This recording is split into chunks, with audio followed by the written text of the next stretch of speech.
Yep, with 12 eliminations in that win. They've all but got it on lock. They just need to play the rest of the day out. And as Levin alluded to, this is a chance for them to defend the POI, kind of push everybody out of Grim Gate. So I wouldn't necessarily be surprised if there was a little bit of a switch up in terms of overall strategy on how these two teams play out Grim Gates. You can see Finn and Kentic aren't even going for the 50-50 up top on the chest. Murstache and Malabuka, they're just giving it to them. And now with the confidence they have from that first game, really nothing to lose. I mean, it's going to be full-on aggression to the duo contesting them. Yeah, just quickly going through. This is kind of like the standard loot for almost anybody landing at Grim Gates. Instant shields, don't really have to waste any resources. And I don't expect too much fighting, but a little bit of a change-up. I think a third team has now entered the mix over on in this direction towards Mount Olympus, and it's kind of a straight-on fight right out of the gates. Doom and Ice versus Destru and Pyros. Kind of leaving Queasy and Thomas to have a free early game to get some free loot right out of the gates. But look at that. Smart decision. Contestation to quickly disengaging. I mean, Thomas Queasy would have a free third party if they did decide to take the battle there. So now both players kind of separating. A bit more time for everybody to loot around Mount Olympus. Ooh, Pixie just got taken down by the minion. Uh-oh. Uh-oh. I can't say that's the first time I've seen that, though. That's for sure. Zangi over towards Pleasant. See the big bush bombs coming out right away. And Pleasant Piazza is one of those spots to where there is actually a ton of loot, but there's just other POIs that kind of overshadow it. So you don't really see how strong of a POI that can actually be at times. As Marco also just trying to aggress onto their opponents. Zangi with a nice shot through the window. That was a masterclass of a shot to weaken his opponent and drop his shields down where he has no more to replenish. You gotta be careful with that. You just said it yourself, just one mini. As Zangi now is looking for another shot here. Asa and Marco do have the elevation, but not by much. Also difficult to build up there. Bush bombs you can even see being used, making it more difficult to know exactly where the player is. There's the type of engagement where all it really takes is one big shot. Only 4 builds. You don't want to waste time here. All the time you're waiting, you want to be farming at least.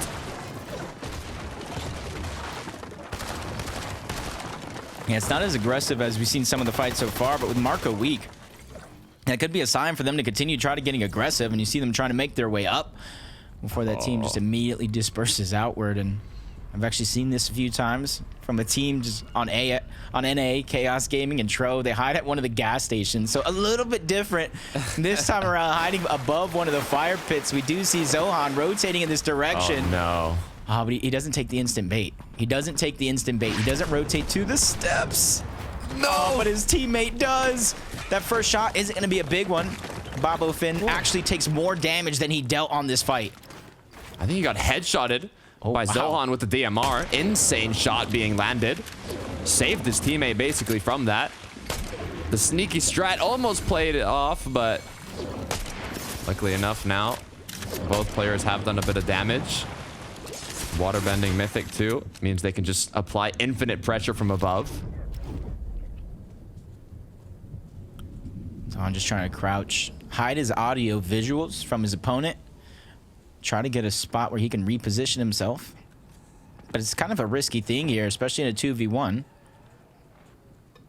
What we've seen even today so far is it takes just 1 second of separation from your duo for them to try to get aggressive and take advantage. And Zohan's not taking any chances. Just shooting at all these different builds, just trying to do enough damage so that way you can kind of get a glimpse right through them.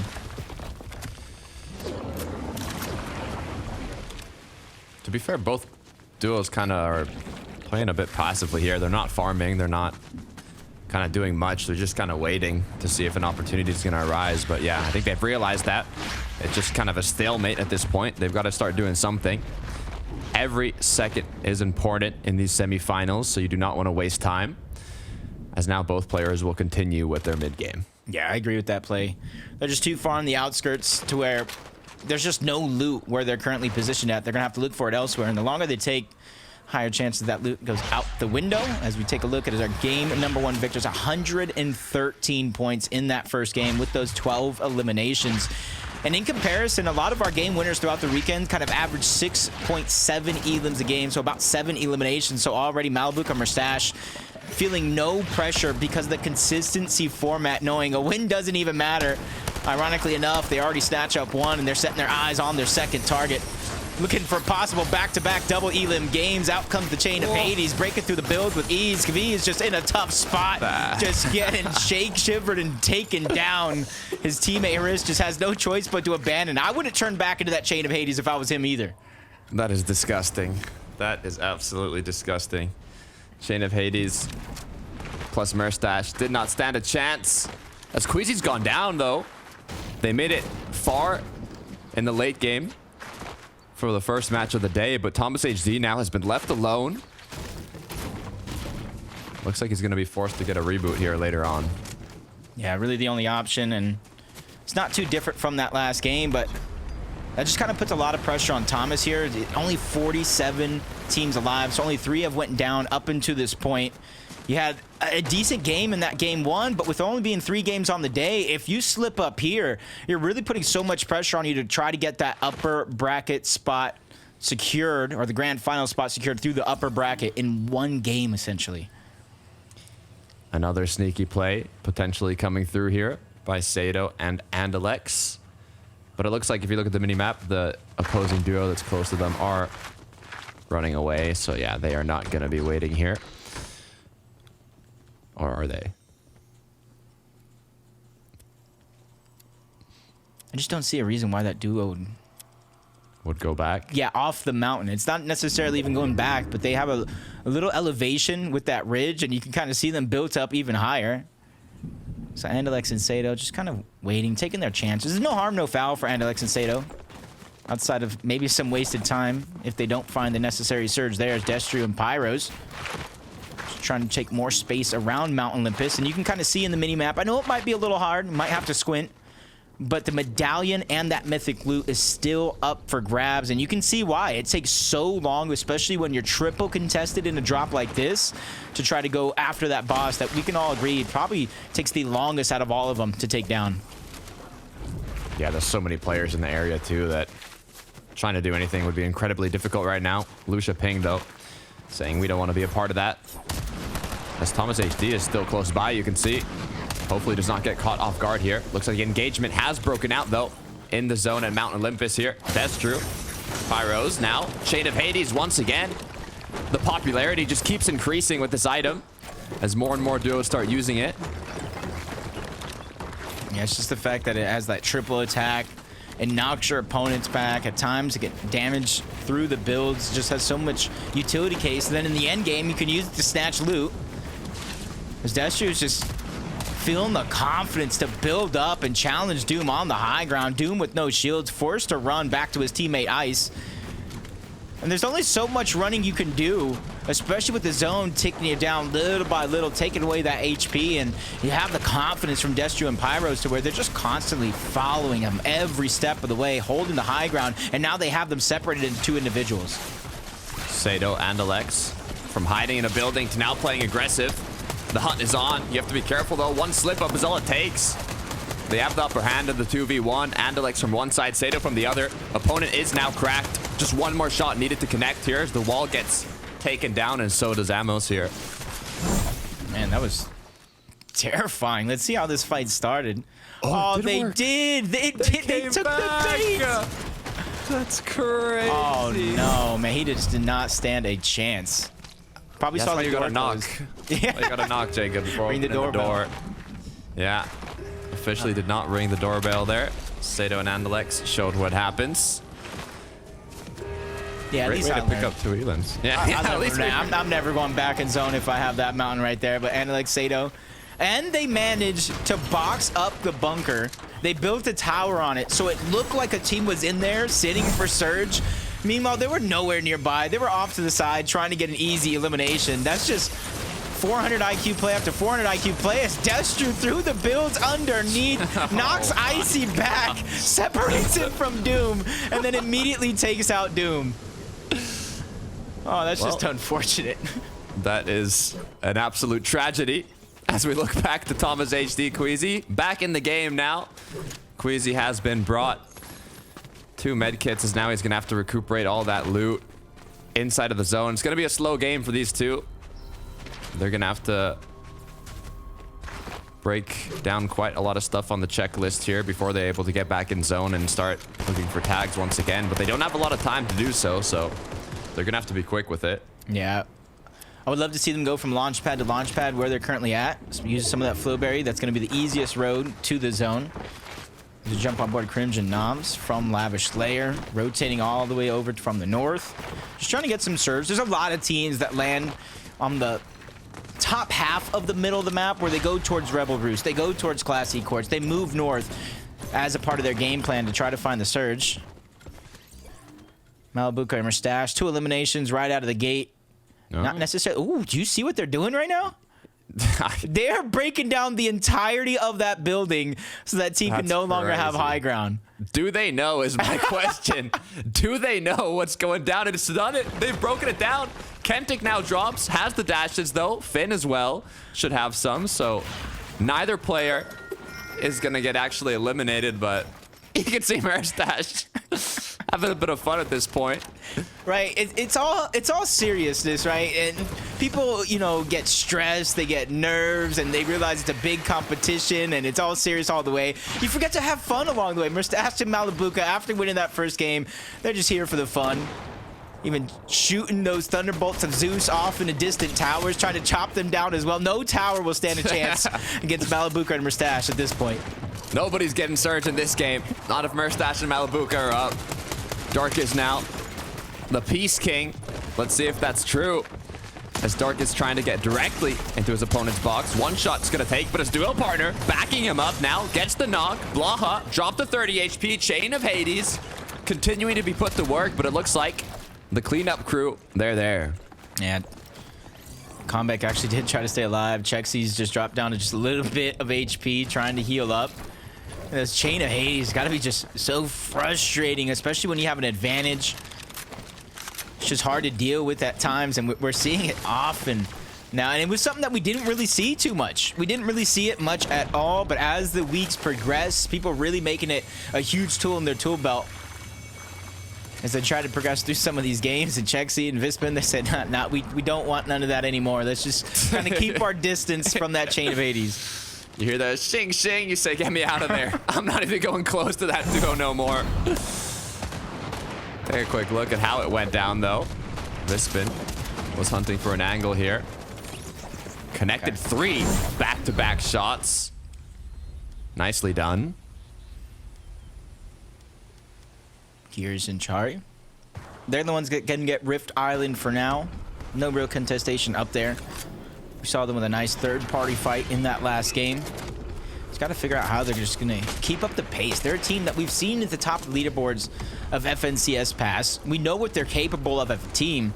Just this season, this chapter almost has been struggles for a lot of teams that we know have higher potential ceiling, and what was once uncontested is now going to be a contested fight on top of Rift Island. Euros now 147 above, continuing this engagement.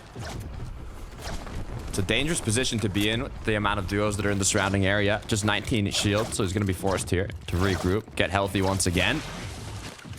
They have more than enough damage, so no stress in that sense. A lot of the players that were by Rift Island as well have started to rotate if zone has pulled away. Yeah, well, a couple players are just on Rift Island, duking it out. You got another one just getting the damage off on the distance, while Queasy and Thomas, they saw that end game.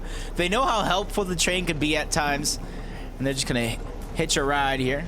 Just try to get a great rotation to zone. And with how some of their games have actually been this weekend, the struggles to get to zones, it taking too long, this might be a good recipe of success for them, so that way they don't have to travel too much on foot. I mean, we saw the train. So far. Wow. In the late game last match. Looks like it could potentially happen once again. They're not even together. By the way. That's true. I mean, I think, yeah, Queasy that fencing with a whole duo over there, and then Thomas is just taking the train. Thomas is just commanding the train so he can pick Queasy up at fencing. I mean, fair play. I guess. Honestly, it's not too bad of a strategy though, because, you know, with all the teams rotating up towards the north, a lot of that loot from the actual drops, from the loot pass, then other players rotating in, getting the scraps, there's not going to be a lot for them to grab if they're rotating together. And since every team has other rotated up, they do feel the safety to be able to split up as big of a distance as they are, cover more ground, and hopefully get whatever scraps are left over from all the teams that have passed by before them. Speaking about scraps, remember to always farm those builds. Even in the late game, you're low ground, you're tarping through. If there's a rock, if there's a tree, farm it. Those 3, 4, even 5 builds can change your match. You need to be constantly aware of when you can maximize those builds in the later parts of the match. Always be chopping. That's true. Always be chopping. As Finn has just been chopped down. Asa Marco now 2 elims on the board.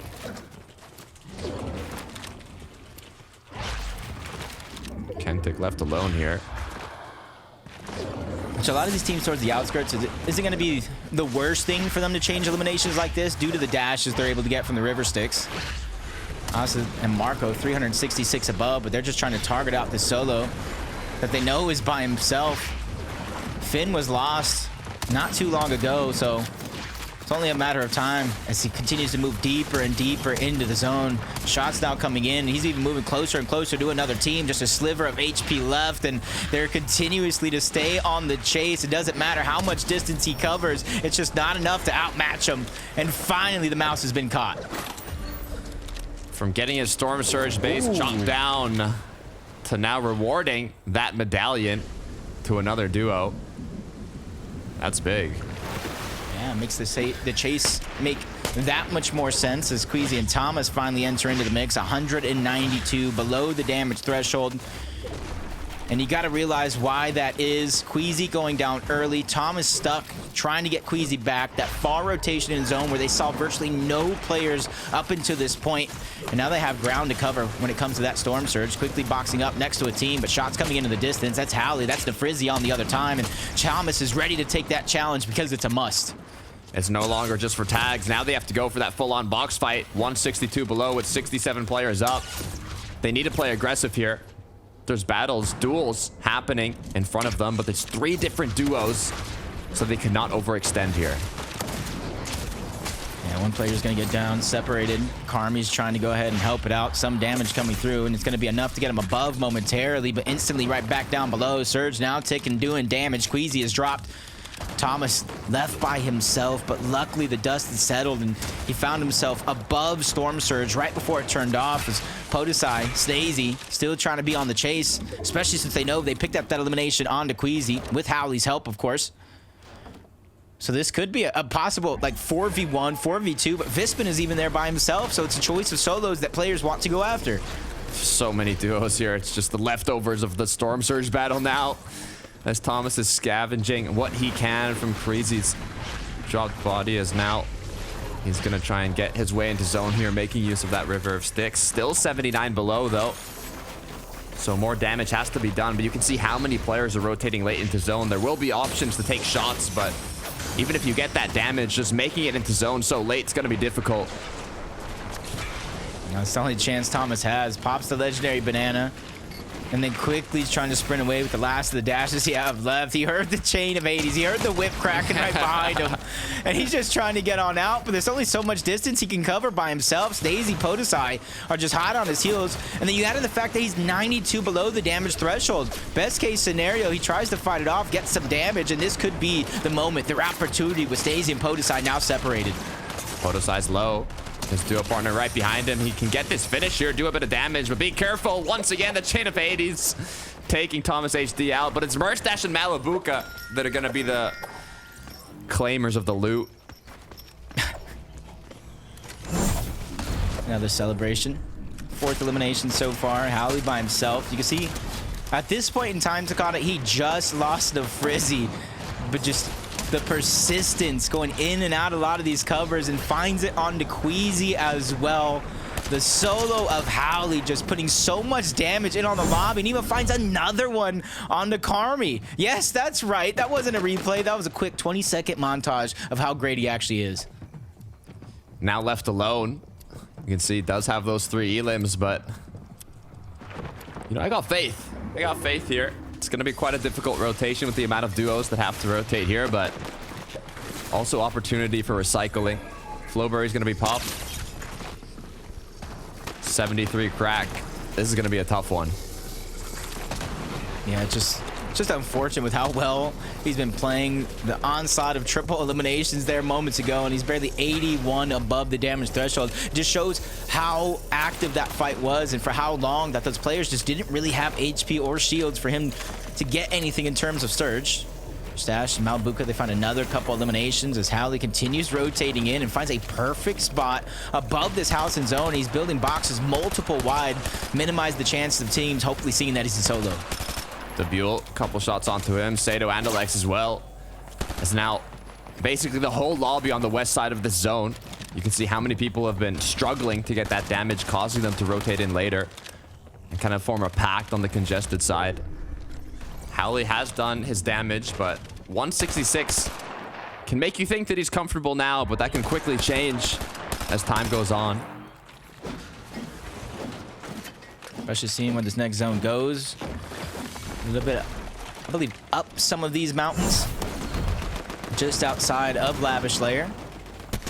And see Malabuka and Mustache. They had 12 in the last game, and that one's number 7 right here. They're just going for record on record, 753 above the damage threshold. They're the team highest on the mountain for now. There might be one across, but with both of these teams having to rotate, it does look like Malabuka and Mustache have their pick of the litter of where they want to go next.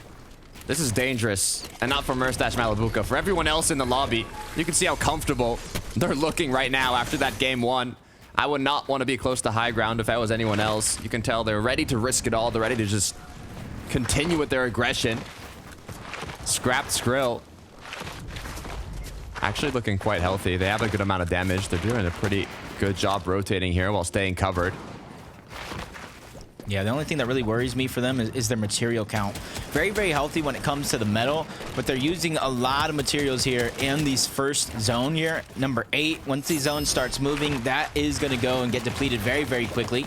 As also Marco fighting for that medallion, and ever since they've been able to use it and have it in their inventory, they've been stretching their limits and testing it along the way.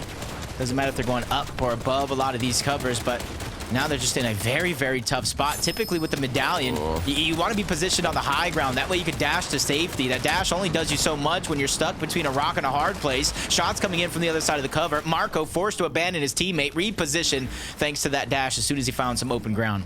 Stuck in the dirt, trying to see if they can climb their way out, but you said it yourself. It's a tough position to get out of as now zone is going to start closing. I don't even know if they're going to be able to make it without getting ticked here.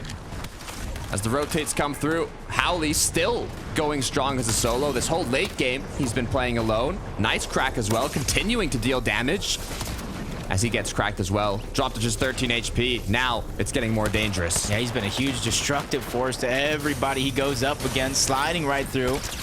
Wouldn't say going unnoticed, but they weren't able to get a shot onto him as Blacha takes down Psycho towards the back end, spots out Howley next. Back-to-back elims as they finally take down Howley.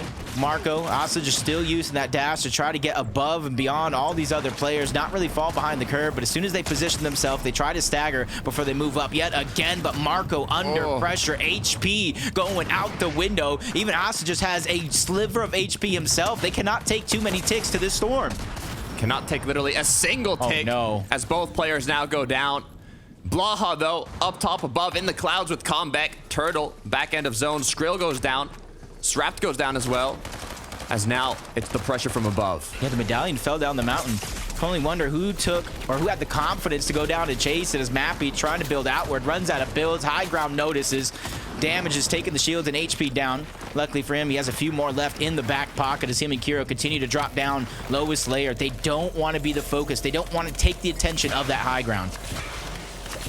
Chug Splash is getting put to good use. Flowberry going to maximize their shield here. It's the last engagements that matter the most as now Norms is left alone. Cringe has gone down as the pressure from above, the pressure from the front side of zone is not too easy to handle. And now Moppy and Kiro are still claiming that low ground. Yeah, now he has 4 eliminations. Something we haven't seen a lot this weekend is a heal off, which he has it in his back pocket if it does come down to it out of nowhere. For Hawa entering back into the mix, one of the few solos still left in the game. Meanwhile, Mappy, Kiro just trying to go through unnoticed on the low ground, claim as much space as possible for when the inevitable happens, teams begin to drop down, they are ready. 3 builds, 2 builds, 0 builds now for Kiro. All the wood has been used. Perhalwa just 1 shot away from getting eliminated. Kiro knows that as he's trying to get into the action there. Gets cracked though, dropped to 13 HP now.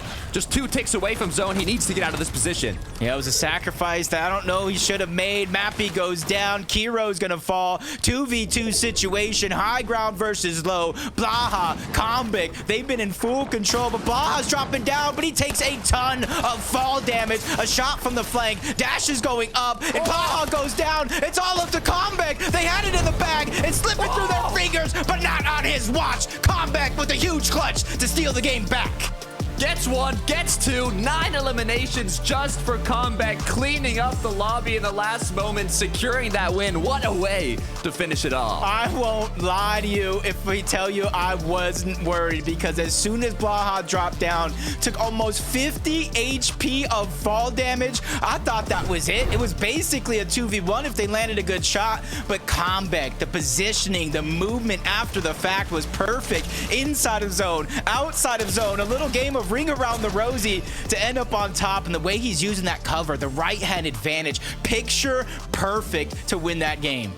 Double right hand peek. You said it yourself. Played the positioning perfectly. I believe they took that fall damage because they didn't have any materials left, Jacob. They held high for so long. They just had no more builds to work with, but they got it done, and that has once again shooken up the leaderboard. So let's see how it changed.